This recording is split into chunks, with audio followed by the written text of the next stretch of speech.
ירקשן. אני עכשיו להגיד אתכם בדיחת קרש גרוזינית על קלאולאו גרוזיני, כלב גרוזיני. אני קודם להגיד אותה בעברית, ואחר כך בגרוזינית. כלב קלאולאו גרוזיני נכנס בשדה של צמר גפן. הוא חשב שזה שלג, אז הוא קפא. צמרמרה, קלאולאו.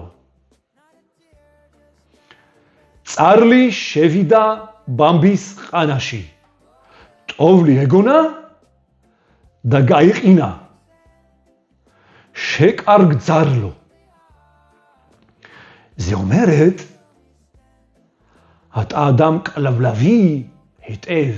אתה אדם כלב. אתה כלבלבי היטב. אתה קלאולאו. ירקשן.